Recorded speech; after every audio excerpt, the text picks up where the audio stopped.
Hey, I'm Asta Mewada. Welcome to my social science channel. In this video, we'll be doing In Search of Peace, Buddha and Mahavira Part 2. In this lesson of Part 1, we understood in our previous video that two great men were born in India, Gautam Buddha and Vardhaman Mahavira, and their teachings gave birth to two new religions, that is Buddhism and Jainism.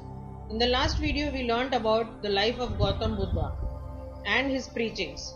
In this video, we'll continue with the same topic, but we'll continue with the life of Vardhaman Mahavira. So let's begin.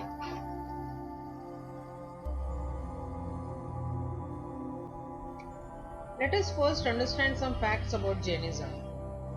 We first need to understand the meaning of the word Tirthankar.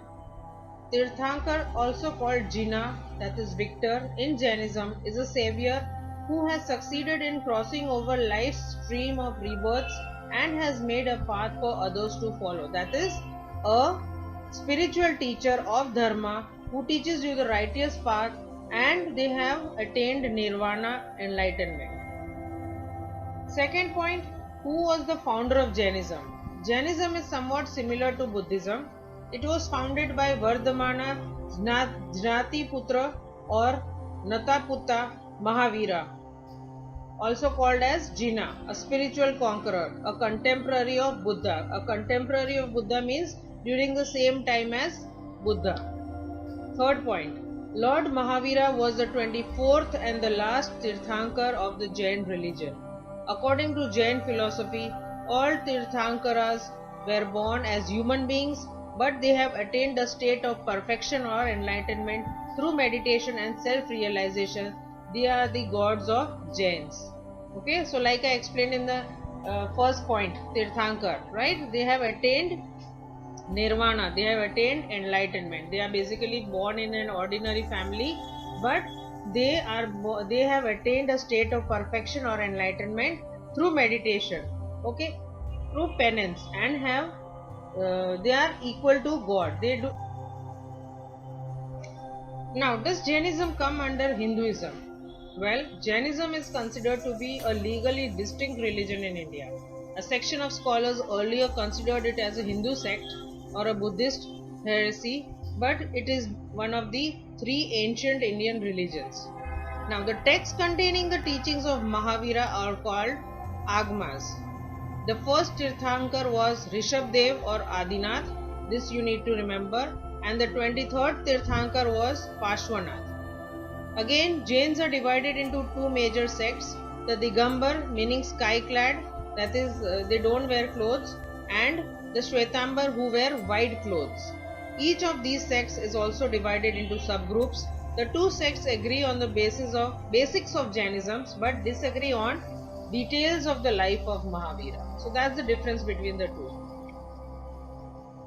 Now let us come to the early life of Mahavir Swami. Mahavir Swami was born in Gnatra Kshatriya dynasty of Kundagram, Republic of Vaji Union. His childhood name was Vardhaman. His father's name was Siddhartha and he was the king of the republic. His mother's name was Trishila Devi. He had an elder brother named Nandivardhan. Again, like Gautam Buddha, Mahavir Swami was also a prince and had acquired a lot of knowledge of many different arts. He was married off to Princess Yashoda and they had a daughter named Priyadarshini. Leaving home and sadhana. Now, though Vardhaman Mahavir was a prince, he had all the luxuries in life, he was somewhat still not happy and kept on thinking about the world and the people. One day he asked his parents to allow him to leave the palace and become an ascetic, but they refused. His mother was all in tears. Seeing to this, he decided to leave only after they die. Finally, after their death, he took permission from his brother Nandivardhan to leave and become an ascetic. He left home at the age of 30 in search of knowledge. There, he lived the life of a bhikshuk, that is a beggar, and did a harsh penance for 12 years. On the bank of Riju Palika, he attained the highest knowledge that is known as Keval Gyan. As he conquered his mind and senses, he was called Jinn. Such great mighty Vardhaman came to be known as Mahavira. What was Mahavir Swami's main teachings? Now, he believed in a simple life and he was totally against rituals and any kind of animal sacrifices. The goal of life, according to him, was to set the soul free and not to be born again in this world. That is what when we were talking of nirvana in our last video, that is part 1 of this lesson. This, he believed, could be attained. How would you attain this? Through 3 jewels or 3 ratnas of life, which are right belief, that is not believing what you are told but seeing things properly. Right knowledge, having accurate and sufficient knowledge that frees one from any kind of attachments in life and get peace in life. And last, right action, through right action, that is through right conduct, to avoid doing any harm to any living things. So, preachings. Like Buddha, Mahavir Swami also believed that the world is full of miseries and sorrows. He rejected God's existence. His teachings are known as doctrine of Triratna. He preached the following 5 vows: non-violence, truth, asti, non-possessiveness, brahmacharya. Now what are these?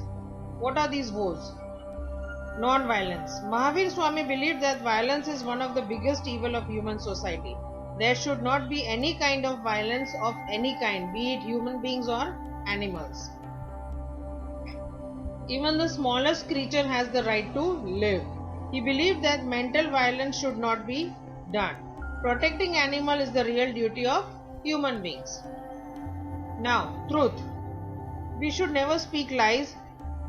We should not speak without thinking or understanding. We should always think twice before we say something to anyone. We should abstain anger to follow the truth.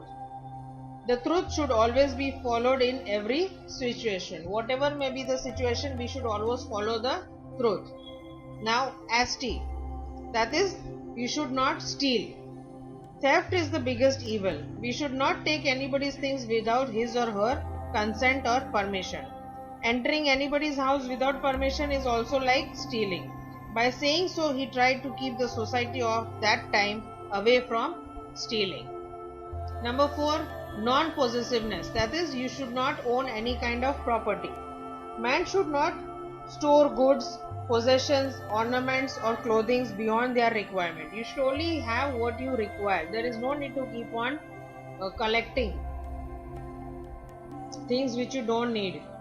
Keeping the things as per requirement reduces collection instinct in a person, and things like grains reach up to the poor people. If you keep on storing even what you don't require, okay, unnecessary storing, then there is deficit of grains, right? So it will not reach the poor people. This was his important message. And last, brahmacharya. He specifically told Jain monks and nuns to observe celibacy, that is to live a single life. Hence, we can say that in this way, the teachings of 2 great men gave birth to 2 new religions, that is Buddhism and Jainism. Both Gautam Buddha and Mahavir Swami worked towards the removal of any kind of social evils and religious evils in the society. People became their followers in large numbers. Both preached in people's language, that is Prakrit and Ardhamagdi, which was very simple and easy for the people to understand. Both preachers obliged people to adopt the path of peace and virtue, thus promoting virtue in society.